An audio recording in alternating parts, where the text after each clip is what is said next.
Ya, selamat pagi teman-teman yang ada di Zoom, selamat pagi teman-teman yang ada di TikTok, selamat datang di acara Empower Woman Ministry ibadah pagi. Jadi ada ibadah sore juga, ibadah siang juga ya. Kapan Roh Kudus gerakkan dan saya sedang ready juga ya saudara ya. Tapi kalau pagi saya ingin teratur karena pagi itu menyenangkan sekali. Saya morning person ya. Jadi memang lebih cocok di pagi hari kalau saya lihat. Nah, baik saudara yang terkasih, saat ini kita akan mendengarkan firman Tuhan, saudara, dan judulnya firman Tuhan hari ini. Sebentar ya, saudara.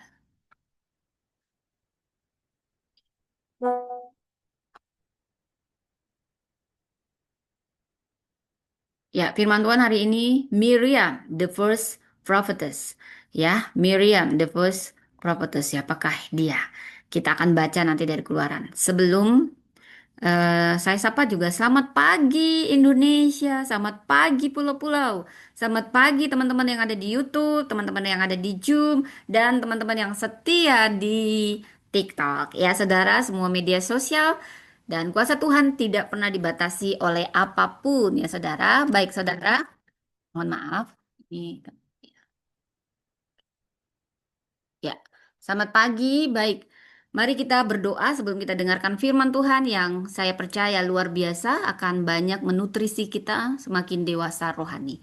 Baik, Bapa, saat ini kami datang merendahkan hati kami, merendahkan diri kami di hadirat-Mu. Kami membuka hati kami. Kami mau hati kami seperti tanah yang subur, yang siap Kau taburi dengan benih firman-Mu. Roh Kudus, ambil alih hamba-Mu yang akan menyampaikan kebenaran firman-Mu, hanya kebenaran firman-Mu. Sembunyikan hamba di balik kuasa salib-Mu. Penuhi dengan karunia hikmat pengetahuan. Kuasa otoritas wibawa ilahi ada atas hamba. Berbicaralah Tuhan, memberi pengajaran ini sesuai dengan tuntunan Roh Kudus. Roh Kudus hamba berserah penuh. Tanpamu hamba tidak apa-apa, tidak bisa apa-apa, tetapi bersamamu hamba luar biasa. Dan biarlah semuanya untuk kemuliaan namamu, is all about you. Dan juga setiap peserta, setiap pendengar dimanapun, baik yang mendengar rekaman ini, tidak ada yang mustahil Tuhan.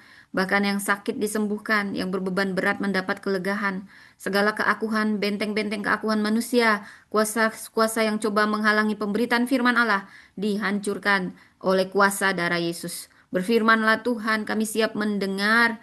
Penuhi kami dengan hikmat-Mu Roh Kudus dan celikkan mata kami supaya kami mengerti, bukan hanya pendengar tetapi pelaku firman-Mu. Dalam nama Yesus kami berdoa. Amin, amin, amin. Shalom, shalom teman-teman di seluruh Nusantara.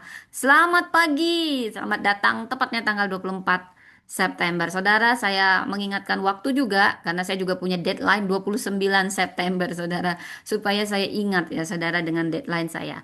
Oke, Saudara, saat ini saya memberi judul Miriam, the First Prophetess. Apa itu? Artinya kok bahasa Inggris sih? Ya, supaya kita masuk ke globalization ya, Saudara ya. Nanti saya juga kok bahasa Inggris, Saudara ya. Kalau mau versi Inggris mungkin siang, Saudara ya. Saya beri judul The First Prophetess karena ini berdasarkan Alkitab ya, dialah nabiah pertama ya saudara. Kita bisa membaca kisahnya dari Keluaran 15 ayat 20 terutama ya, dan juga dari Bilangan 12. Aku percaya Alkitab adalah firman Allah. Jadi di sini kita akan bicara tentang talenta, penyembahan, proses hati. Wow, siapa yang sedang diproses hatinya? Kita terus diproses hatinya. Nggak ada yang, oh, saya sudah gembala, saya sudah pendeta, sudah selesai. Nggak ada. Justru dengan kamu berkata begitu, kamu yang perlu diproses ya. Karena proses sampai kita mati baru berhenti. Tidak ada mau gembala, mau dia sudah bertahun-tahun jadi pendeta, hatinya tetap diproses. Bedanya, proses tingkatnya sudah berbeda, levelnya sudah berbeda, saudara. Nah, saya suka mengeksegesis, saudara ya. Jadi kita baca dulu ya. Mungkin kita baca firmannya Keluaran 15, saudara. Mari kita buka Alkitab kita dari Keluaran 15. Nah, jangan sampai lupa lu di mana Keluaran yo. Karena terlalu sering pakai handphone ya. Keluaran 15 Anda bisa baca. Saya suka pakai Alkitab yang gini, nggak banyak saingan, saudara ya. Keluaran 15 khususnya ayat 20 Anda bisa tanda-tandain, dan saya minta kerendahan hati Anda, Anda bisa catat, karena jangan catat Anda sudah menerima 70% ya saudara ya. ayat 20 sampai 21 demikian firman Tuhan. Ya, lalu Miriam, Nabia itu. Nah, ini Alkitab yang berkata dia Nabia. Saudara perempuan Harun, saudara Musa juga, mengambil rebana di tangannya dan semua perempuan tampil mengikutinya. Jadi dia sangat berkarisma, saudara, mempengaruhi banyak perempuan. Dia seorang pemimpin. Dia menari, semua ikut menari, serta menari-nari, ya. Dia memukul rebana, dia menari. Miriam bernyanyi memimpin mereka. Menyanyilah, nyanyikanlah nyanyian baru bagi Tuhan. Nah, gitu ya sekarang. Sebab ia luhur dan jaya. Dia memuji Tuhan, saudara. Ada kuasa dalam pujian penyembahan. Kuda dan penunggangnya dicampakkan ke dalam laut. Dan bila kita membaca dari Bilangan 12, saudara, mungkin saudara bisa buka. Ini kisah Miriam yang dipaparkan di Alkitab. Cukup panjang ayatnya. Ini bisa jadi bacaan bagi kita di rumah, saudara, supaya, tapi saya ambil poin-poinnya saja. Ini dosa Miriam dan Harun. Jadi Miriam dan Harun mencela Musa tentang perempuan Kus yang diambilnya. Hati-hati mengatai hamba Tuhan, ya, terutama ini nih orang-orang nih. Hati-hati, pokoknya saudara, saya melihat ada orang yang berani sekali. Teman saya, saudara ya, saya kalau dia dengar ya semoga dia bertobat ya, saudara. Susah juga ngomong kayak gini, saudara ya. Asik hamba Tuhan aja yang dibahasnya. Padahal yang dia bahas dia juga nggak kenal dia, saudara ya. Semua dia omongin ya, saudara ya. Mungkin karena hamba Tuhannya kaya, hamba Tuhannya terkenal. Dia bilang soal perpuluhan, soal uang. Saudara, kalau Anda nggak mau bayar perpuluhan, ya sudah. Tidak usah dibayar, saudara. Tapi jangan katain hamba Tuhan, ya, kecuali dia minta uang saudara dan kecuali Anda bayar perpuluhan tapi Anda nggak pernah diperhatikan, nggak pernah diiniin, cuman ditagih-tagih gitu ya saudara, kayak menuntut gitu. Nah, memang banyak hamba Tuhan jadi batu sandungan. Saya juga kenal banyak hamba Tuhan mata duitan saudara ya, dia cuman mau uang kita, dia nggak pernah ngayomi kita ya, dia cuman aji mumpung, dia tahu kita nggak bertumbuh diem aja gitu ya, dia cuman amankan posisi. Orang-orang yang cari aman begini sebenarnya dia tidak akan pernah aman, saudara ya. Saudara, kalau yang benar bela. Tapi satu hal, jangan ngata-ngatain hamba Tuhan. Nah, ini saya ngata-ngatain hamba Tuhan juga jadinya. Bukan ya, saudara. Ini teguran ya. Jadi, kalau Anda tidak suka, ya nggak usah lah ya. Kita kan nggak bisa membuktikan orang dia itu kaya karena perpuluhan atau tidak. Dia memang banyak yang sudah kaya duluan. Jadi jangan salah paham juga. Hamba Tuhan kan banyak entrepreneur. Hamba Tuhan juga banyak pebisnis. Dia bukan hanya bicara tentang firman, tapi dia juga pebisnis. Saya seorang pebisnis, saudara. Saya bahkan dalam pelayanan, saya akan kembalikan semua amplop untuk rumah Tuhan. Karena bagi saya sudah secukup. Tapi bukan berarti saya menolak ya. Kalau gerejanya besar ya saya terima. Karena nanti juga subsidi silang. Tapi kalau gereja yang ya dia juga butuh dibantu, saya justru membantu saudara. Beri berkat rohani, beri berkat jasmani, saudara. Saya malah minyak aja saya bayar sendiri, saudara ya. Oh, katanya nggak ada suara. Oke, ini bagaimana? Ya, mohon maaf. Bagaimana suaranya sudah ada, saudara? Ya, selamat pagi semuanya. Ya, puji Tuhan. Terima kasih ya untuk 70S ya. Ya, saudara-saudara yang di YouTube, bagaimana suara saya kedengaran? Semoga semuanya aman ya. Saudara yang ada di Zoom, aman ya. Ya, Tuhan memberkati. Kita lanjut. Jadi tadi kita sudah membaca, saya selalu suka mengeksegesis, ya saudara, mengeksegesis ayat per ayat, saudara, karena ini penting, saudara ya. Kita akan eksegesis dari Keluaran 15 ayat 20 sampai 21 seperti yang saya baca tadi. Miriam saudara Harun, jadi ini juga saudara Musa. Jadi Musa paling kecil, Harun paling besar, Miriam tengah-tengah lah saudara ya. Jadi dia mengambil rebana. Nah, ini asal mula tarian tamborin, saudara. Saya penari tamborin. Waktu saya nari tamborin, saya diceritain asal usul kita nari tamborin, saudara ya. Jadi kalau gereja-gereja seperti non karismatik, non pentakosta mungkin jarang memakai tamborin, tapi Tuhan cinta. Tuhan cinta segala gereja, juga aliran di Indonesia dan dunia. Yang penting puji Tuhan dengan segenap hati. Tuhan cinta segala cara memuji namanya. Yang penting ketulusan. Nah, gitu ya, saudara. Oke, ya terima kasih 730S ya. Bukan 30G, 30S gitu ya, saudara. Ya ini sambilan ada cat-cat. Nah, saya mohon maaf juga kalau cat mungkin saya tidak bisa baca semua. Kalau ada permohonan doa, saudara bisa letakkan di kolom DM. Kadang saudara saya minta dukungan doa, kadang saya diserang dalam pemberitaan firman Allah di media sosial bahkan dibatasi. Ya saudara, tapi saya percaya Allah turut bekerja dalam segala sesuatu. Roh yang ada di dalam kita lebih besar daripada roh yang ada di dalam dunia. Kabarkanlah Injil, suka atau tidak suka, tepat atau tidak tepat waktunya, tapi dengan cara yang penuh hikmat tentunya, saudara ya. Dan Miriam menyanyikan nyanyian dengan bernyanyi bagi Tuhan. Ia tinggi luhur, kuda dan penunggangnya dilemparkan ke dalam laut. Kita bahas dulu ini. Saudara, identitas Miriam ini, dia disebut nabi perempuan sesuai dengan yang kita baca. Ibrani ya, dalam bahasa Ibrani Nebiah. Gelar resmi seorang perempuan yang menerima pewahyuan dari Allah. Jadi memang Miriam menerima pewahyuan dari Allah, maka dia disebut nabi. Bila kita mentelaah, saya minum dulu tadi ya saudara. Bila kita mentelaah, Miriam adalah nabi perempuan pertama, bukan Deborah ya saudara ya. Dia pertama kali muncul dalam Alkitab. Dia yang pertama kali dikatakan nabi perempuan. Jadi Allah menjadikannya nabi perempuan pertama saudara. Kalau jadi ada kuis Alkitab, siapa nabi perempuan pertama? Jawabannya Miriam. Jangan sampai Anda salah ya. Dia saudara Harun. Tapi bukan Musa dikatakan.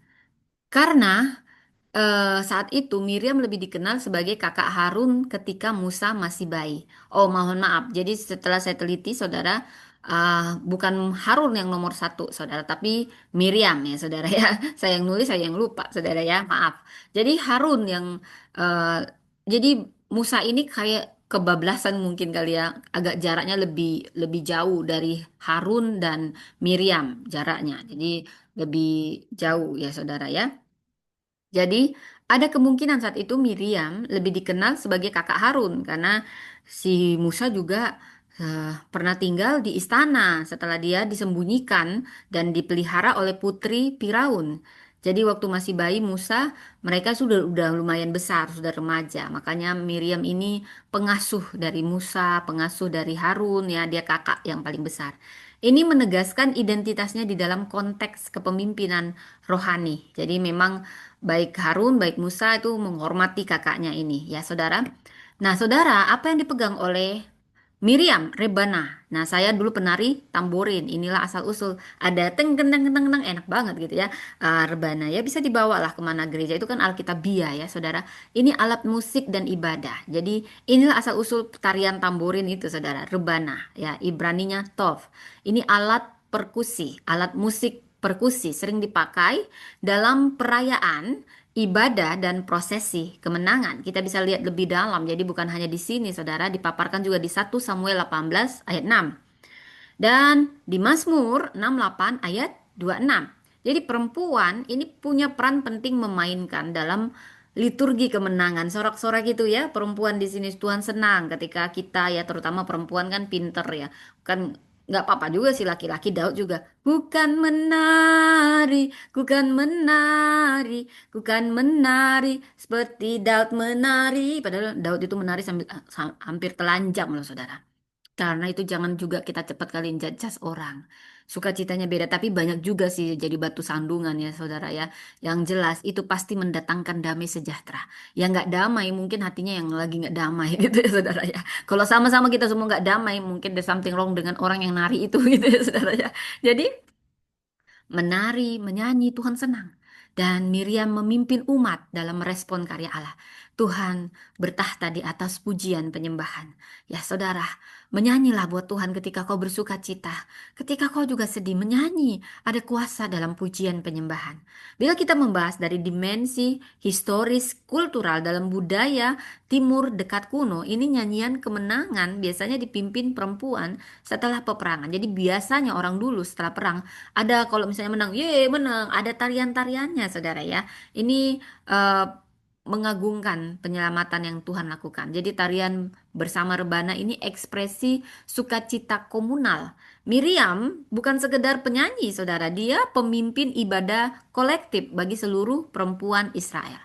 Jadi dari sini ada makna teologis yang dalam, ada karunia profetis yang memang Tuhan beri, dan ada seni yang dapat dipakai untuk menjadi sarana penyembahan. Saudara, Tuhan suka. Itu semua asalnya dari Tuhan, seni, musik, kreatif. Jadi jangan batasi, saudara ya.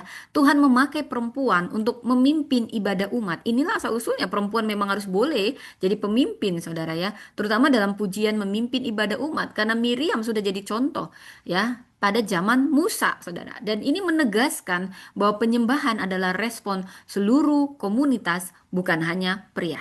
Nah, saudara, baik ekspresi tubuh atau tarian itu sah, saudara. Saya pernah dimarahin nari-nari, saudara. Saya cuma nari-nari gini, gak boleh, gak boleh. Roh Kudus itu tertib. Ini on juga gitu ya, saudara. Lalu nanti di kedai tua, ho, ho, sama Tuhan dia, ngantuk-ngantuk dia, sama Tuhan ngantuk-ngantuk dia, saudara ya. Lalu menghakimi yang dia mau ekspresi ya. Kalau dia mau niat dia motivasi dia salah atau apapun itu urusan dia sama Tuhan. Kenapa kamu batas-batasin orang? Nah, gitu ya. Jadi, ekspresi tubuh itu tarian itu sah karena memang Alkitabiah, jangan menghakimi orang, Saudara ya, dalam menyatakan syukurnya kepada Tuhan. Karena ini contoh yang dilakukan Miriam dan semua perempuan Israel memuji Tuhan, syukur kepada Allah, jaya dan lur. Daripada kau nari-nari untuk setan, nari-nari untuk manusia, menarilah untuk Tuhan. Dan kau yang tukang menghakimi karena kau bilang anti karismatik, apa salahnya orang karismatik rupanya nari? Apa? Hah? Kamu nari-nari nanti tak kultong memuji manusia lalu kau hakimi orang-orang yang menari untuk Tuhan. Itulah kamu. Berarti kamu nggak tahu Alkitab. Cuman taunya, hei, Roh Kudus itu tertib. Memang Roh Kudus itu tertib, betul itu betul. Ya. Saya orang kok ekumene ya. By the way, saya pendeta Presbyterian. Sistem liturgi, saudara. Saya saya tidak menghakimi karismatik banyak yang jadi batu sandungan dalam bahasa rohnya, saudara. Saya bisa rasakan karena saya punya karunia membedakan roh. Tapi saya nggak mau menghakimi orang. Tegur dia, jangan permalukan. Kalau dia memang membawa tidak damai sejahtera, tegur empat mata, saudara. Karena memang banyak yang jadi batu sandungan. Gila, tiba-tiba dia baru main game, lalu disuruh bawa daki, dibuat-buat, saudara. Itu banyak yang seperti itu ya. Ya bertobat kamu kalau kamu dengar di sini. Kamu pikir kalau kamu nggak, kamu udah langsung nampak rohani banget gitu? Nggak juga ya. Tapi saya nggak mengingkari bahasa roh. Saya juga bahasa roh kok, saudara. Ya, itu pasti beda yang sungguh-sungguh dengan yang ada. Saya itu bisa terasa kok, saudara ya. Nah, tapi nggak usah kita cepat menghakimi. Doakan dulu, doakan. Nah, jangan diingkari, saudara. Itu banyak serangan-serangan. Kita harus bisa membedakan. Yang pasti dari Tuhan mendatangkan damai sejahtera, mendatangkan damai sejahtera. Aku nggak damai, mungkin karena memang hatimu nggak damai, penuh dendam, penuh iri, penuh dengki. Bukan yang salah dia bahasa roh. Semua yang damai, cuman kamu nggak damai karena kamu iri sama dia. Itu juga bisa jadi. Ibu pendeta jangan marah-marah dong. Ya. Semuanya dasarnya adalah firman Tuhan, bukan tradisi. Firman Tuhan. Jadi tradisinya memang kami diam-diam saja. Sembahlah Tuhan. Memang begini kami dari nenek moyang kami. Sekarang otoritas Alkitab. Tunduk pada Alkitab, bukan pada tradisi. Lu mau menari, biarin. Kan kamu senang-senang. Nanti kamu nari, datang kangen, nari-nari kamu. Lalu band-band yang dunia nari-nari kamu. Lalu di gereja cuma tahu mu tidur ngantuk. Ya memang beginilah yang sah, yang diam-diam. Nggak ada juga. Kalau kamu mau nari-nari kamu, ya kan? Ya gitu, saudara. Ya ini ibu pendetanya jangan marah-marah dong. Iya, iya. Gak marah-marah kok saya. Cuman terlalu bersemangat ya. Semangat, semangat, semangat. Baik, saudara. Saya colokin dulu ini supaya tidak ada masalah dengan eh, ya. Ya, selamat pagi yang baru bergabung. Baik, saudara, dan Miriam menyanyikan nyanyian untuk mereka. Ya, bernyanyilah bagi Tuhan, sebab ia tinggi luhur, kuda dan penunggangnya dilemparkannya ke dalam laut. Ini buatan saya. Pasti yang dibuat Miriam lebih bagus lagi. Maafkan saya, maafkan. Karena ini saya belum susun nadanya. Ya, saudara, anggap saja itu hiburan pagi ini. Ya saudara, ini kutipan awal dari nyanyian Musa, Keluaran 15 ayat 1. Miriam menggemakan refrain utama, bernyanyilah bagi Tuhan. Saya ingat lagu Natal dulu waktu saya SMA. Bernyanyi, nyanyikanlah nyanyian baru bagi Tuhan. Nah, kalau ini Mungkin nanti kita cari nadanya gimana waktu itu Miriam nyanyikannya. Bernyanyilah bagi Tuhan sebab Ia tinggi luhur. Nah, mungkin seperti itu saudara ya. Jadi fokus bukan pada kemenangan Israel melainkan pada kemuliaan Allah. Ia yang tinggi luhur.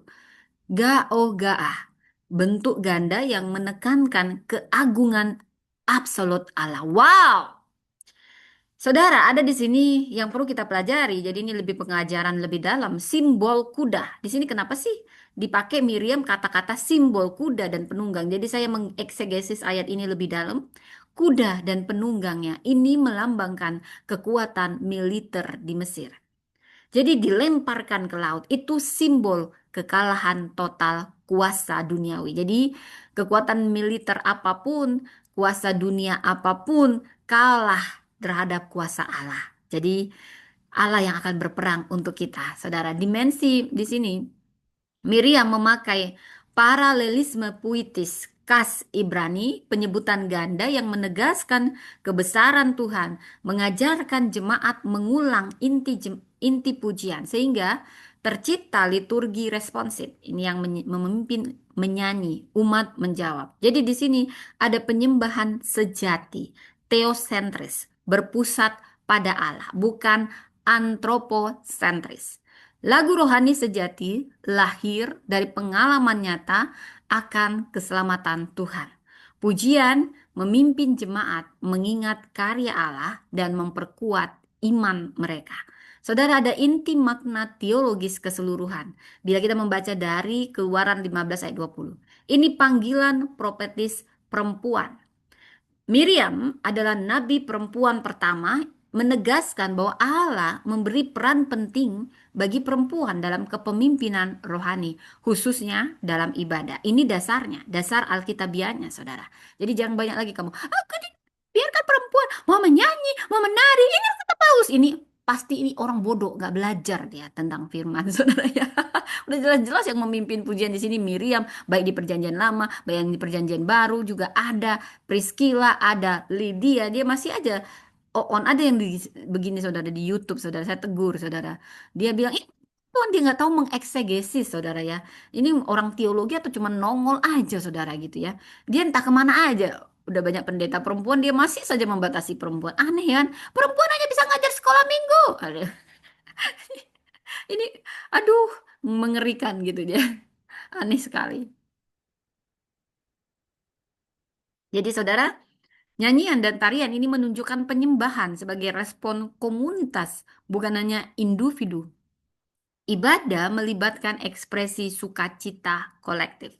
Jadi fokusnya pada Allah, ingat fokusnya pada Allah, bukan diri. Pujian Miriam ini menegaskan inti ibadah sejati, meninggikan Allah yang berdaulat atas sejarah dan peperangan, bukan meninggikan manusia. Ada liturgi, ada pengajaran iman, ada lagu dan refrain. Ini fungsinya apa? Alat pengajaran iman. Jadi lewat lagu, iman kita juga ditumbuhkan lebih dalam. Ada dapat pengajaran di sini. Wow. Jadi umat mengingat karya Allah melalui pujian itu lebih dalam dari pengajaran, saudara. Makanya kalau pengajaran itu dibawa nyanyi, saudara ya. Saya ingat waktu saya belajar Yunani, ditaruh nadanya potong bebe angsa. Alpha, alpha, beta, gamma, delta, epsilon, yodo, nono. Nah, saya udah lupa juga, saudara ya. Nanti saya ingatkan lagi, saya nyanyikan ya. Jadi supaya orang Yahudi juga begitu. Kalau mau menghafal itu saudara, mereka itu nyanyikan. Jadi kalau Anda sulit, misalnya kalau juga menghafal ayat, Tuhan adalah gembalaku, takkan kekurangan aku. Nah, mungkin apa yang kamu sulit, buatkan aja lagunya, saudara ya. Nanti saya mau ambil sesuatu, nanti saya buat lagu sendiri, saudara ya. Jadi kan lagu itu bagus ya. Ada sejarah di situ, ada pengajaran di situ ya dan ada nada, yaitu senang sekali. Makanya anak-anak autis, anak-anak yang ini juga dibawa ke musik, saudara. Jadi musik itu luar biasa. Itu menyenangkan hati Tuhan, menyenangkan kita juga, saudara ya, karena kita gambaran dari Tuhan. Tanpa musik hidup ini, saya tidak bisa bayangkan, saudara. Saya suka mendengar alunan musik, ya. Banyak terapi dari musik juga. Oke, kita balik ke bilangan 12. Saudara, Miriam dan Harun di sini intinya mereka mengatai Musa tentang perempuan Kus karena memang dia telah mengambil seorang perempuan Kus. Jadi siapa sih perempuan Kus? Ini kemungkinan perempuan dari Ethiopia. Wow, Ethiopia itu Afrika. Jadi ini kayak kulit hitam pasti beda. Mungkin karena orang Yahudi kan cantik-cantik gitu ya. Kalau orang Ethiopia, orang Afrika kurang cantik kali saudara enggak lah. Itu semua kita cantik, percayalah, cantik unik ya. Jadi ada perdebatan. Mungkin ini Zipora istri Midian Musa atau istri kedua. Jadi saya baru melihat cari-cari apakah yang dimaksud ini Zipora atau memang Musa juga punya istri yang kedua. Ini sedang pertanyaan gitu ya saudara ya. Karena memang dulu diizinkan ini budaya dan ikut-ikutan ini budaya ya bukan kebenaran. Jadi dulu kebiasaan memang bisa beristri dua karena dulu belum zaman ini ya saudara ya. Tapi yang Alkitab bukan mengajarkan boleh poligami enggak. Justru ini memaparkan poligami akan punya banyak komplikasi. Wah, tapi Alkitab jujur. Jadi perhatikan, semua orang yang berpoligami itu banyak komplikasinya. Konsekuensinya juga ada. Jadi sebenarnya Alkitab sangat terutama perjanjian baru melarang poligami.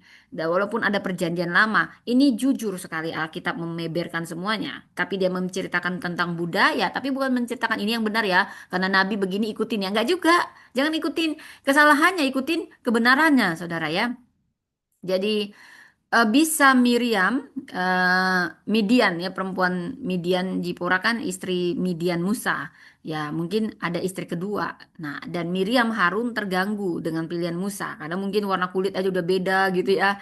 Ada sosial kultural karena di dulu orang Israel dilarang perkawinan lintas etnis. Ini bisa menimbulkan konflik identitas dalam komunitas Israel. Jadi dulu mereka itu betul-betul menjaga. Makanya orang Samaria itu belasteran orang Israel yang menikah sama campuran-campuran. Nah, tapi dalam Kristus semua disatukan. Walaupun dulu disarankan jangan, saudara, tapi ada banyak transformasi yang Kristus bawa ketika Kristus memberi perumpamaan, dia membela orang Samaria yang sering direndahkan, diremehkan. Ternyata orang Samaria yang lebih punya hati menolong orang yang susah daripada orang Yahudi bahkan sekalipun imam, saudara. Banyak pembaharuan yang Kristus bawa, baik kaum terpinggirkan dan banyak kaum perempuan yang dibela oleh Kristus, saudara. Saya sangat mengagumi Kristus. Dia banyak membela kaum perempuan, wanita Samaria, ya, wanita Kanaan. Justru yang Yesus jamah orang yang bukan hanya terpinggirkan, saudara, tapi kebangsaannya juga nggak dilirik. Jadi kamu siapa beda-bedain orang, ya? Ya, jangan jangan suka beda-bedain orang. Nanti kamu gigit jari. Kamu nggak tahu orang yang kamu remehkan itu jadi apa nanti, ya. Jadi di sini ini menimbulkan konflik identitas, makanya dilarang. Jadi Miriam sama Harun terganggu. Dan ini juga awalnya kelihatan persoalan etnis, tapi sebenarnya lebih kepada kecemburuan.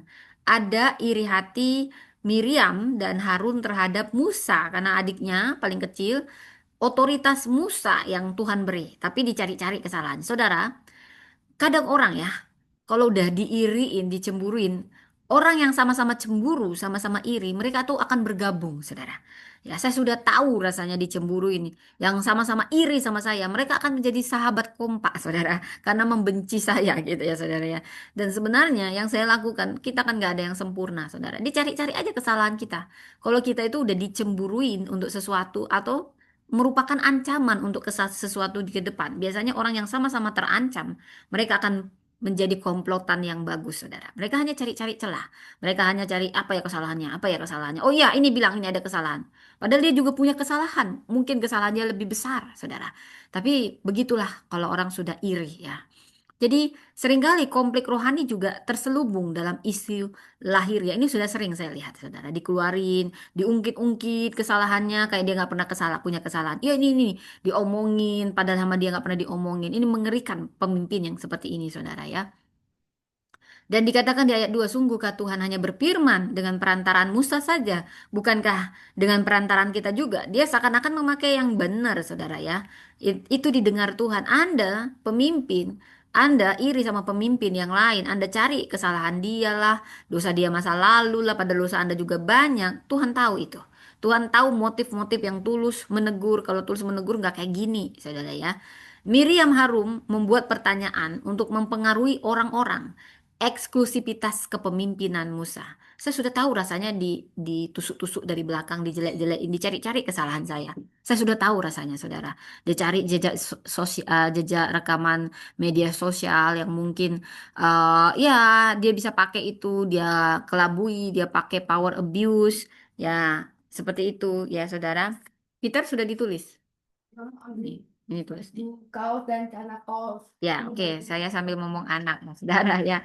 Maklum. Jadi, Miriam mempertanyakan eksklusivitas kepemimpinan Musa. Jadi di sini ada bentuk pertanyaan retoris yang memang menantang otoritas Musa. Saudara, Tuhan memang bisa bicara dengan siapapun, baik mereka, Miriam, dan Harun. Tapi motivasi mereka salah. Mereka ingin sejajar dengan Musa, bukan tunduk pada panggilan khusus Musa. Kita harus tahu, tiap kita punya panggilan kita masing-masing. Jadi nggak usah mencampuri panggilan orang. Apalagi Anda coba-coba menghalangi dia memenuhi panggilan. Tuhan yang akan menjadi lawan Anda. Ketika Tuhan mendengar, tidak ada keluhan atau pemberontakan yang tersembunyi bagi Allah. Saudara, apa yang kita lakukan secara tersembunyi, politis, saudara, itu akan terungkap, saudara. Musa sangat lembut hatinya. Dikatakan dia paling lembut, manusia paling lembut di atas muka bumi. Kayak gini aja dikatain. Yang ngatain juga orang dalam gitu saudaranya. Jadi hati-hati dengan orang dalam saudara ya. Orang-orang terdekat Anda, pemimpin Anda juga mungkin Anda harus siap-siap yang jadinya jangan sampai kepahitan aja. Contohnya jangan lihat manusia, kamu kecewa, lihat kepada Tuhan. Musa udah lembut hati, sudah rendah hati. Dia tidak cari pembalasan buat kakak dan abangnya yang ngatain dia. Wah sakit loh yang ngatain dia kakaknya sendiri, abangnya sendiri. Tapi Musa tidak membela diri. Nah, ketika kita tidak membela diri, biarkanlah pembelaan Allah yang bicara, saudara. Allah akan bertindak. Pemimpin sejati menunjukkan kerendahan hati, bukan perebutan kuasa. Lebih baik kita mengalah. Ya, saudara, kalau Anda dihalang-halangi di suatu tempat, nggak dikasih ruang, lebih baik Anda pergi baik-baik, permisi baik-baik, minta maaf walaupun Anda nggak salah, saudara. Tuhan melihat air matamu. Tuhan tahu kalau kamu dikata-katain, kamu difitnah. Tuhan tahu, saudara. Ya, biarlah Tuhan yang akan membela dan kebenaran pasti akan terungkap pada waktunya.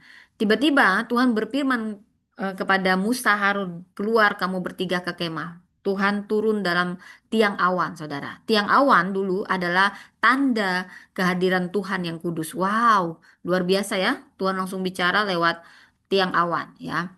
Jadi Tuhan langsung turun tangan. Dia sedih. Pemimpin yang dia utus dikata-katain. Nah, kamu juga hati-hati ngata-ngatain hamba Tuhan ya. Mau dia kaya raya bukan urusanmu. Hati-hati aja, jangan ngata-ngatain hamba Tuhan. Mau dia kaya raya lah, itu kan masih dugaan-dugaanmu. Mau ada bukti juga, apa juga urusannya samamu. Kan bukan uangmu, ya kan? Lebih baik kau doakan. Tegur empat mata, jangan pula kau masukkan dalam media sosialmu, kau permalukan. Ini ya orang yang kayak gini ya saudara ya. Ini tipe nusuk dari belakang ini, kayak gini. Terus dia punya jemaat bukan dia urusin. Nanti jemaatnya nyusut ya. Dia ngurusin hamba Tuhan besar-besar terus ya. Kapan dia jadi hamba Tuhan besar ya? Harusnya dia memperlengkapi kapasitasnya gitu ya saudara ya. Jadi semua dipanggil oleh Tuhan. Ada konflik kepemimpinan dalam umat Tuhan. Bukan hanya soal manusia, tapi soal Allah sebagai pemilik otoritas pelayanan. Siapapun kita, pemimpin tertinggi. Ingat, bukan Anda pemimpin yang memiliki semuanya. Yang punya otoritas tertinggi itu adalah Tuhan. Dia pemilik otoritas pelayanan. Dan Tuhan menegaskan dengan caranya berfirman melalui nabi, melalui mimpi, penglihatan. Tetapi saudara, hanya kepada Musa lah Tuhan berhadapan muka, dengan gamblang, tanpa teka-teki. Saudara, saya melihat ini luar biasa. Dengan Musa, Tuhan itu berhadapan muka. Bertemu muka, kalau dulu harus lewat nabi, lewat mimpi, lewat penglihatan. Itu artinya Musa punya otoritas unik. Itu haknya Tuhan. Dia beda dari nabi lainnya. Jadi di sini ada kunci panim el panim, muka dengan muka. Tuhan menetapkan tingkat otoritas itu berbeda. Jadi jangan kamu yang angkat-angkat diri. Oh, aku lebih berotoritas daripada ini. Oh, ini belum setahun, ini udah 2 tahun. Padahal ada juga yang baru nongol gitu ya, saudara ya. Jadi itu betul-betul harus berdoa sungguh-sungguh. Tapi percayalah, sehebat apapun manusia dengan politisnya menyingkir-nyingkirkan, tangan Tuhan yang akan membuka jalan kalau dia yang memanggil, saudara ya. Jadi Musa punya otoritas unik. Tuhan menetapkan tingkat otoritas yang berbeda. Menghormati otoritas ilahi berarti menghormati Allah sendiri. Ya, menghormati otoritas ilahi berarti menghormati Allah sendiri, saudara. Jadi Tuhan murka pada Miriam dan Harun. Murka ini adalah reaksi kudus terhadap kesombongan. Ini ada kepergian awan kemuliaan, ini tanda penghukuman. Tuhan tidak kompromi dengan kesombongan yang mengganggu panggilan kudus. Hati-hati kamu. Kamu nggak tahu panggilan orang. Kenapa kamu batasi panggilan orang? Kamu merasa kamu saja yang dipanggil, kamu saja yang punya otoritas ya. Kamu saja ya. Kamu perlu bertanya juga, saudara ya. Karena setiap otoritas itu datangnya dari Tuhan dan Tuhan tidak kompromi dengan kesombongan yang mengganggu panggilan kudus. Nah, saudara, bila kita baca ayat 10, ketika awan itu telah naik dari atas kemah, tampaklah Miriam kena kusta. Miriam akhirnya kena kusta, saudara, putih seperti salju. Hati-hati kita yang suka ngatain hamba Tuhan ya. Nanti kena kusta pula, kusta yang lain, saudara, kusta yang berbeda gitu ya, saudara. Dan Harun juga kena kusta. Mereka kena kusta. Ini kusta, ini najis, simbol najis, terpisah, simbol kutukan Allah. Mengapa hanya Miriam? Diduga karena dia penggerak utama pemberontakan, ya. Jadi di sini yang kena kusta Harun sebenarnya sudah dipengaruhi, tapi Miriam yang penggerak utama pemberontakan. Ini urutannya dimulai dari namanya, saudara. Jadi dosa kepemimpinan itu punya konsekuensi serius. Kamu pemimpin, jatuhin pemimpin lain, hati-hati, saudara ya. Kalau kamu pernah ngatain hamba Tuhan, minta ampun. Walaupun memang kadang hamba Tuhan itu yang salah, nggak usah, nggak urusanmu. Ya saudara, saya juga meminta Roh Kudus menyelidiki saudara. Karena memang kadang yang hamba Tuhan yang menjatuhin ya hamba Tuhan juga saudara ya. Yang membatasi ya sesama hamba Tuhan juga nggak mungkin ya. Yang membatasi hamba Tuhan yang lain berkembang saudara nggak jauh-jauh hamba Tuhan juga yang merasa terancam. Ya, yang merasa enak kali kamu ya, enak kali nanti kamu lebih tinggi dari saya gitu. Pasti dia punya banyak cara politis. Itu sudah ada mau di gereja mau di pemerintahan sama, sami maun. Apalagi kalau dia cari uang di gereja, saudara ya atau makannya utamanya dari uang bukan ngasih uang gitu saudara itu lebih murni yang ngasih uang daripada yang cuma nerima uang saudara ya itu terancam banget deh sama orang-orang baru pastinya. Nah, jadi Harun berkata kepada Musa, janganlah kiranya ditanggungkan kepada kami dosa yang bodoh ini. Harun mengaku dosanya. Saudara, kita tidak ada yang tidak berdosa. Jadi pengakuan itu awal dari pemulihan, saudara. Jangan tutupi dosa dengan dosa. Udah cepat aja ngaku. Harun langsung ngaku dosa. Dia mohon Musa jadi pengantara. Ini rendah hati, saudara. Biasanya orang udah tahu berdosa, gengsi aja dia bertobat, gengsi aja. Dan pemimpin rohani tetap butuh pengampunan. Pemimpin juga bisa salah. Jangan kau rasa aku pemimpinnya. Oh dia pemimpin, dia pendeta, dia nggak pasti salah. Ada mama-mama. Karena pendetanya ini salah sebenarnya. Tapi karena ini jemaat, saudara, dia memperlakukan salah jemaatnya yang mengancam. Lalu jemaat yang lain bilang kan dia ini pendetanya. Jadi dia selalu menganggap pendetanya yang benar, saudara. Saudara, pendeta juga bisa salah. Dan bukan hanya bergantung pada pendeta, label banyak ada pun pendeta salah, saudara ya. Ya, makanya kita pendeta hati-hati, ya. Kalau Tuhan jamah, ada yang tegur, ya. Rendah hati, ya saudara. Karena kita juga butuh pengampunan, terutama pemimpin rohani akan lebih disiplin lebih tinggi, saudara. Dan Musa ini seperti pengantara, seperti Kristus pengantara kita. Dia rendah hati, sehingga orang yang rendah hati selalu ditinggikan oleh Tuhan. Dan berserulah Musa, saudara ampuni orang-orang yang bersalah kepadamu. Pemimpin yang bersalah kepadamu. Mungkin kau salah diperlakukan. Saya tahu rasanya salah diperlakukan, saudara. Saya tahu rasanya dikata-katain, saudara. Saya tahu rasanya dibatas-batasi, saudara. Tapi saya belajar kepada Tuhan. Tuhan, panggilan saya datang daripadamu. Dan saya hanya mau dimurnikan. Saya juga pernah mengatain, saudara. Dan saya juga minta ampun. Tuhan, ampuni aku. Saudara, pengakuan adalah tempat pemulihan, saudara. Itu awal dari pemulihan, saudara. Jadi doa singkat, sederhana, tulus ya. Musa tidak menuntut balas.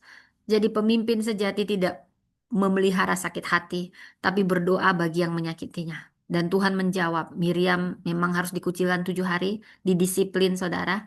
Ini konsekuensi tidak dihapus meski ada pengampunan, ada konsekuensi. Memang kamu diampuni, tapi ada konsekuensi. Ini periode disiplin, pengudusan saudara ya. Tuhan itu penuh kasih, tapi juga adil. Jadi proses disiplin rohani harus selalu ditegakkan. Saudara, lalu setelah Miriam selesai disiplin, umat bergerak maju. Di sini ada perjalanan rohani Allah yang tidak boleh terhenti oleh kegagalan seorang pemimpin. Allah tetap memimpin. Pemimpin bisa salah, bisa gagal, tapi Allah tidak pernah gagal dan Allah akan tetap memimpin. Saudara, di sini yang apa yang kita pelajari? Iri hati dan kesombongan merusak pelayanan. Miriam yang luar biasa dan Harun pernah jatuh karena ingin sejajar dengan Musa. Hati-hati ya saudara. Kerendahan hati Musa menyingkapkan kepemimpinan sejati. Apakah Anda sebagai pemimpin cukup sebagai pemimpin yang rendah hati, saudara? Tidak bela diri dan hanya mengandalkan Allah. Dan Allah menetapkan otoritas rohani dengan caranya. Tidak semua orang punya panggilan yang sama, saudara. Ingat, tidak semua orang. Jadi nggak usah iri-irian sebenarnya, saudara.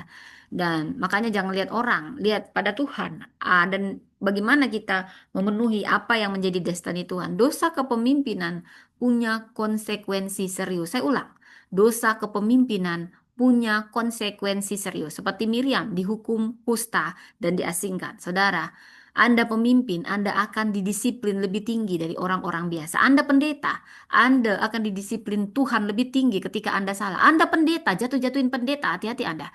Ya, Anda lebih didisiplin 7 kali lebih tinggi daripada jemaat biasa yang ngatain hamba Tuhan. Kalau hamba Tuhan, jemaat biasa ngatain hamba Tuhan karena dia nggak ngerti. Tetapi Anda sesama pendeta ngatain pendeta, padahal dia pendeta yang tulus karena Anda iri aja ya saudara ya. Hati-hati. Selalu ada konsekuensi. Anda minta ampun, betul. Kalau Anda sudah mempermalukan itu pendeta, bersihkan segera. Karena kalau Anda, iya kan aku udah minta ampun, tapi Anda tetap aja ada gosip yang Anda buat itu tanpa Anda hapus. Wah, Anda pasti dapat konsekuensi. Jadi dosa kepemimpinan itu sangat serius. Kasih karunia memang tetap bekerja, seperti Musa. Tuhan memulihkan, tapi ada disiplin. Nah, kita tadi membahas Miriam, tapi intinya di sini yang mau kita bahas Miriam, walaupun kisahnya tidak bisa terlepas dari kisah Musa.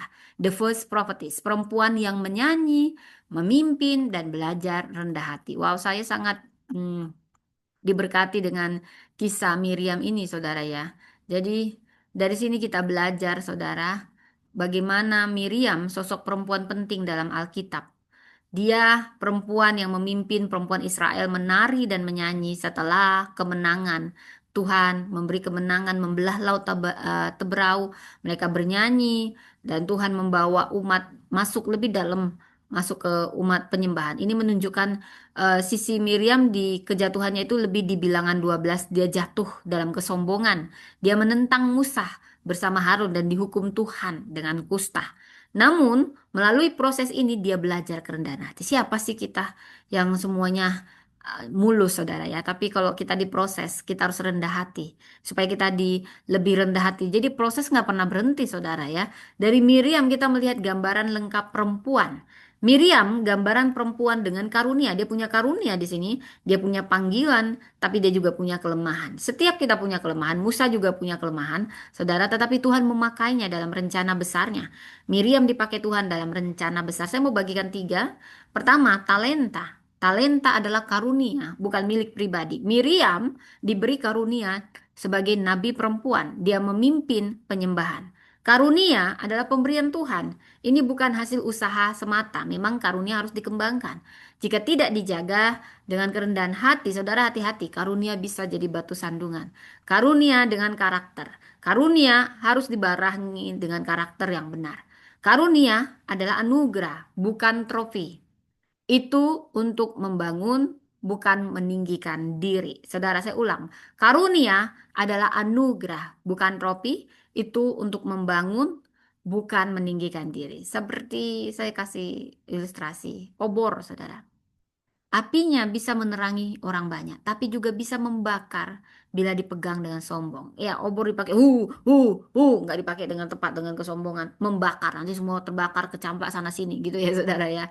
Jadi, apakah kita memakai talenta kita? Karena setiap kita pasti diberi Tuhan karunia, diberi Tuhan talenta. Mau cacat, mau apapun ada, saudara. Cari, ada Tuhan itu adil. Dia mengangkat.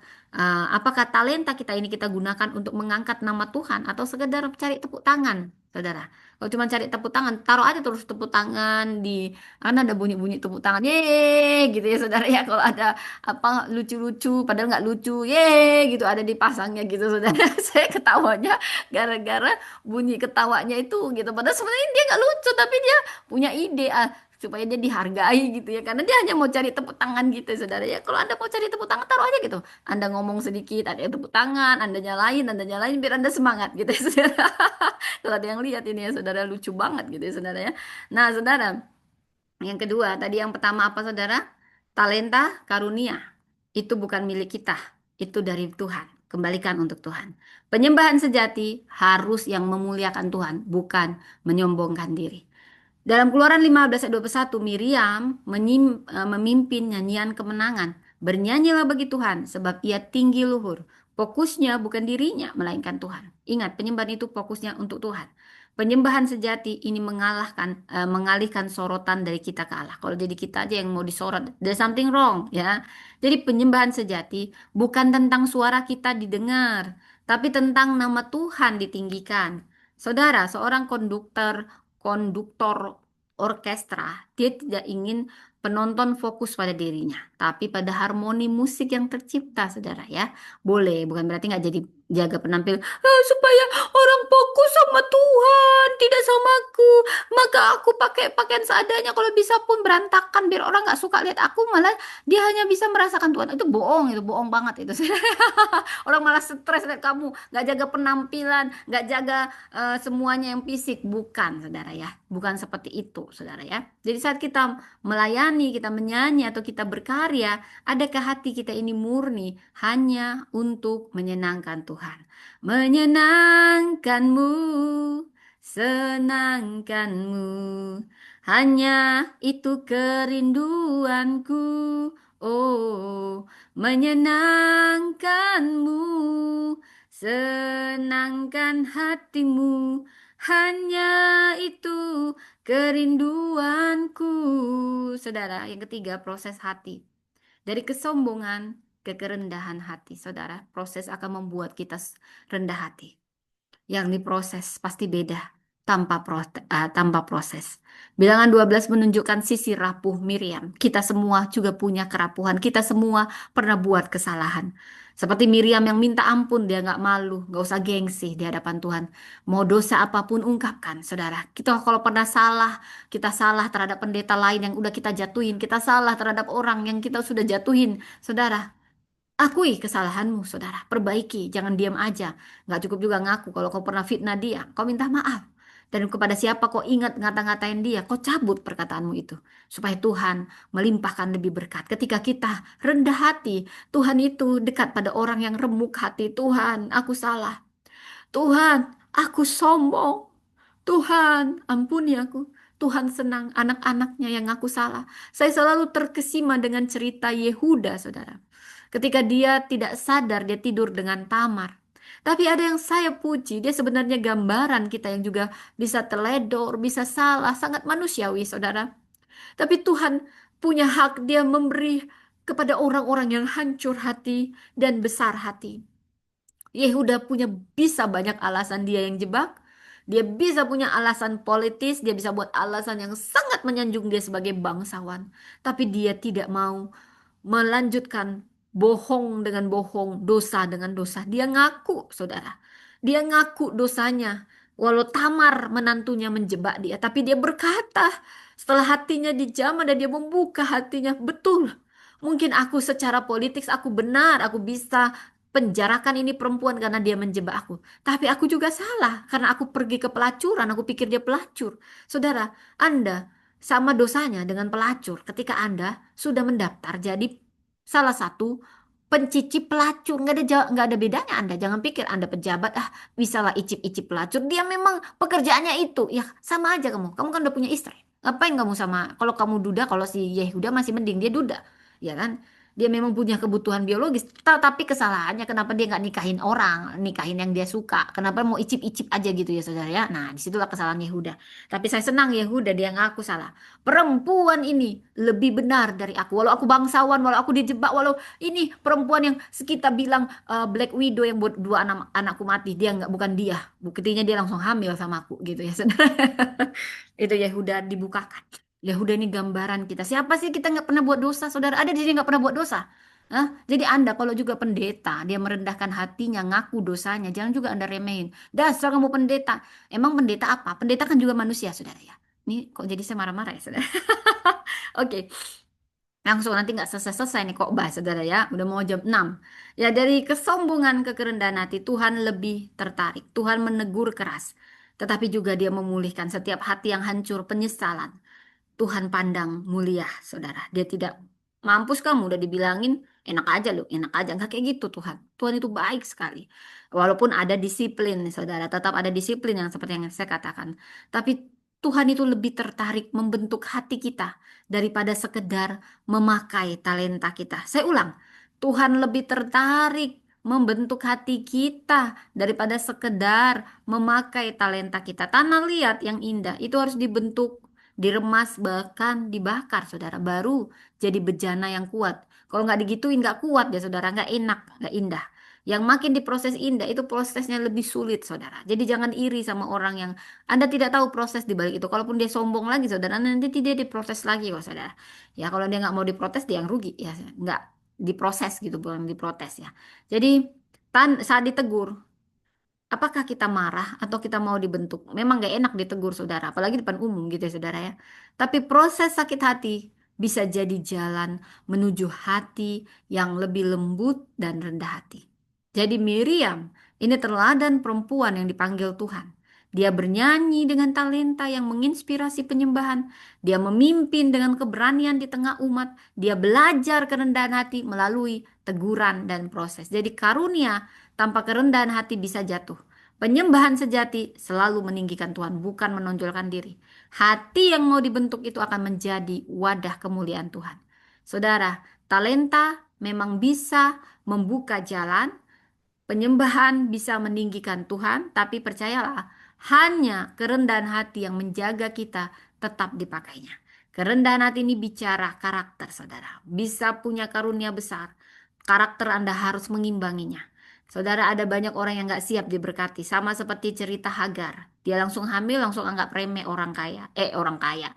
Dia langsung anggap remeh Sarah, nyonyanya. Banyak orang yang dari miskin dulunya tiba-tiba jadi orang kaya, dia nggak siap. Kalau dia nggak siap jadi orang kaya, ini susah. Ini yang disebut orang kaya baru ya. Padahal kalau dia cuma mau menikmati, itu beda yang orang kaya baru ya saudara ya. Kan kalau dia cuma ngajak Anda iri aja, Anda bilang orang kaya baru, orang kaya baru, padahal Anda iri. Masa dia nggak bisa lagi menikmati rumahnya, itu bedain. Bedain yang jadi kesombongan, yang menjatuh-jatuhkan orang, baru itu dosa gitu ya saudara ya. Jadi bila kita bahas lagi lebih dalam di sini, ada keterhubungan dari Keluaran 15, 20, 21. Ini Miriam dalam sorotan positif.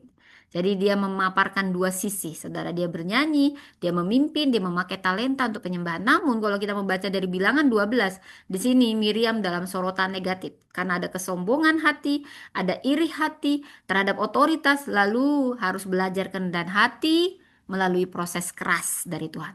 Apakah Anda mau diproses keras dulu, baru rendah hati, atau Tuhan cepat-cepat minta ampun, Tuhan ampuni aku. Kalau Anda sudah punya pikiran jahat tentang orang, cepat-cepat minta ampun, berubah. Jadi apa aspek yang relevan dengan di sini, saudara? Nah, talenta Miriam, dia punya karunia profetis dan musikal. Talenta, ini pemberian Allah, membangun iman umat. Tapi bahayanya talenta tanpa hati yang rendah hati bisa jadi bumerang, saudara. Penyembahan Miriam memimpin bangsa dalam pujian yang teosentris. Di sini kita belajar penyembahan sejati adalah respon terhadap karya Allah, bukan sarana meninggikan diri. Saudara, ada di sini proses hati yang kita lihat. Bagaimana Miriam diproses keras. Dari sorak-sorai kemenangan, akhirnya ada juga disiplin keras, saudara. Tuhan mengizinkan proses dalam hidup kita untuk menguji dan merendahkan hati kita. Miriam, dia belajar bahwa pelayanan ini bukan soal posisi, saudara, tapi soal kerendahan hati di hadapan Allah. Jadi, Allah memberi karunia kepada pria dan perempuan untuk memimpin umat. Karunia itu harus dipakai dengan kerendahan hati dan dalam ketaatan pada otoritas Allah. Penyembahan sejati itu lahir dari hati yang berserah, bukan hati yang ingin diagungkan, ditonjolkan, bukan. Jadi proses penderitaan dan disiplin ini adalah cara Allah membentuk pemimpin rohani agar makin rendah hati dan murni. Saudara, saya ingat Whitney Houston, saudara. Dia penyanyi terbesar dunia, suaranya emas, dianggap anugerah luar biasa. Dia muda, dia terkenal, jadi puji, dan menjadi ikon. Namun di balik kejayaannya dia jatuh dalam tekanan, kesombongan, dan kehancuran karena gaya hidup dan relasi yang salah. Jaga gaya hidupmu, jaga relasimu. Di sini mirip awalnya dengan Miriam, saudara. Miriam punya talenta luar biasa, membawa orang memimpin, menginspirasi banyak orang, tapi tanpa kerendahan hati dan disiplin, talenta itu bisa menjatuhkan. Jadi pesannya, karunia tanpa karakter akan rapuh. Karunia tanpa karakter akan rapuh. Namun, ada kesetaraan Miriam ini dengan Deborah. Bila kita membaca dari Hakim-Hakim 4, Deborah juga nabi perempuan, dia juga pemimpin Israel. Nah, Deborah memimpin bangsa juga dengan nyanyian kemenangan seperti yang dilakukan oleh Miriam ini. Mirip banget ya, mungkin karena dia juga terinspirasi oleh Miriam. Tetapi bedanya, saudara, Deborah menjadi pemimpin dan hakim dan ibu bangsa Israel karena dia tetap rendah hati. Dia tidak mau disebut jenderal, dia hanya mau disebut ibu Israel. Jadi Miriam maupun Deborah sama-sama nabi perempuan, sama-sama suka memimpin umat masuk dalam nyanyian kemenangan. Namun bedanya Deborah berjalan dalam kerendahan hati. Miriam sempat jatuh dalam kesombongan, tetapi saya percaya setelah diproses dia menjadi rendah hati. Jadi pesannya kerendahan hati, menjaga talenta tetap dipakai Tuhan dengan berkat penuh, saudara. Jadi kalau Whitney Houston ini menjadi potret dunia, talenta besar, tanpa pondasi yang rendah hati, jatuhnya hancur. Anda sudah lihat bagaimana. Saya nggak baru juga ceritain. Tapi seperti Deborah ini punya talenta besar dan dibarengin dengan kerendahan hati, dipakai Tuhan luar biasa. Wow, jadi kalau Anda mau tetap dipakai, walaupun Anda sangat powerful, tetaplah rendah hati. Saya mau ingatkan, tetaplah rendah hati. Jadi Allah memberi kita semua karunia dan itu dipakailah dengan rendah hati. Saudara, saya mau tutup, karunia bisa membuka pintu pelayanan. Tetapi hanya kerendahan hati yang menjaga kita tetap di dalamnya. Penyembahan sejati itu lahir saat sorotan dipindahkan dari panggung kita menuju tahta Allah. Ya saudara, jadi talenta tanpa karakter akan hancur. Tetapi karakter yang dibentuk Tuhan akan membuat talenta menjadi berkat. Miriam mengajarkan kita suara kita bisa indah, kepemimpinan kita bisa kuat, tapi hati kita harus tetap rendah hati. Allah memakai perempuan untuk bernubuat dan memimpin, tetapi ia juga membentuk hati mereka melalui proses. Rebana Miriam itu bergemah di tepi laut, tetapi hatinya diuji di padang gurun. Mungkin kau seorang song leader atau pengkhotbah besar, penuh karisma, penuh karunia. Tapi saya mau ingatkan, tetaplah rendah hati. Dan hati kita diuji bukan di tepi laut, tapi di padang gurun. Di tempat yang tidak enak, saudara. Jadi penyembahan bukan sekedar nyanyian kemenangan, tapi pernyataan iman bahwa Tuhanlah sumber segalanya. Saudara ingat, disiplin Tuhan bukan untuk menghancurkan, tapi memurnikan hati kita agar kita semakin layak dipakainya. Deborah menunjukkan kerendahan hati ibu Israel. Miriam mengingatkan kita bahwa panggilan bukan untuk diperebutkan, melainkan dijalani dengan setia. Pemimpin sejati bukan yang cari hormat, tetapi yang berdoa syafaat, bahkan bagi yang melawannya, saudara. Wow. Luar biasa, saudara. Firman Tuhan saat ini. Saudara, seorang perempuan bisa menjadi suara pujian dan suara perpecahan. Pilihannya pada kita. Pilihlah untuk meninggikan Tuhan, bukan ego. Karisma tanpa karakter meruntuhkan panggilan. Allah lebih menghargai hati yang taat daripada suara yang lantang. Tuhan lebih suka hatimu yang taat daripada sekedar suaramu yang lantang.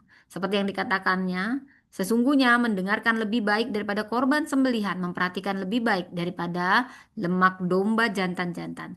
Pujian sejati lahir dari kerendahan hati, bukan kesombongan. Nabi sejati adalah yang menghormati otoritas, bukan menyaingi. Saudara, jadi taatilah pemimpinmu dan tunduklah pada mereka. Kalau pemimpinmu yang justru menyingkirkanmu karena merasa terancam, percayalah, besar hatilah dan carilah kepada Tuhan apa yang menjadi perkenanan Tuhan. Struktur hierarki bisa menghalangi. Ada banyak alasan untuk menghalangi orang karena ada iri hati. Tapi percayalah, kalau Tuhan yang memanggil, Tuhan yang akan membuka jalan. Tangan yang pernah memegang rebana bisa kehilangan kemuliaan bila hati kita dikuasai iri hati. Jadi ketika di sini kita dituntun, saudara, kepemimpinan sejati tidak menuntut hak, tidak bersaing, tetapi memberi teladan dalam kasih. Allah tidak menutup mata terhadap iri hati yang disamarkan secara rohani. Banyak orang iri hati dan menyamarkannya dengan bentuk-bentuk yang lain untuk menyingkirkan seseorang, untuk menjatuhkan seseorang. Kalau Anda mendengar ini dan Anda termasuk pelaku di dalamnya, cepatlah Anda bertobat. Pujian yang murni akan menggetarkan surga. Pemberontakan yang tersembunyi akan mengundang murkanya. Jadi setiap pemimpin mau sekuler mau rohani diuji bukan saat di puncak kemenangan, tapi terutama saat dia menghadapi godaan hati. Jadi bisa saat dia di puncak, saat juga di bawah, saudara. Semua pada saat menggoda hati. Jadi kisah Miriam ini sebagai pemimpin wanita yang berpengaruh sekaligus juga menunjukkan sisi kerapuhannya dalam lensa pujian, otoritas, hati yang murni, dan bahaya iri hati.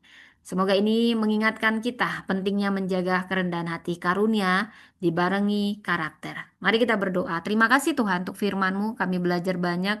Kami mau punya bukan hanya karisma yang kami kembangkan, tapi terutama karakter agar kami tidak meruntuhkan panggilan kami sendiri. Biar kami menjadi orang-orang yang mengembangkan talenta dan karakter kami. Semakin kau bentuk, membuat kami menjadi berkat. Biarlah pelajaran dari Miriam ini, di mana suara kami bisa indah, kepemimpinan kami bisa kuat, tapi kami harus terus menjaga hati agar tetap rendah hati supaya kami tidak jatuh. Tuhan pakai kami bernubuat, memimpin, bentuk hati kami melalui proses, kuatkan kami dalam pembentukan supaya kami tetap kuat, tetap rendah hati. Terima kasih Tuhan. Di dalam nama Tuhan Yesus, biar semua kemuliaan hanya bagi nama Tuhan. Dalam nama Tuhan Yesus. Amin, amin, amin. Baik teman-teman yang ada di YouTube, saudara Anda bisa mendengarkan rekaman ini di YouTube Priscilla Das Channel. Bagikan, komen, dan bagi Anda yang punya permohonan doa, Anda boleh sampaikan di kolom DM. Baik, terima kasih buat teman-teman yang ada di YouTube. Terima kasih buat teman-teman yang ada di Zoom. Tuhan memberkati. Bye.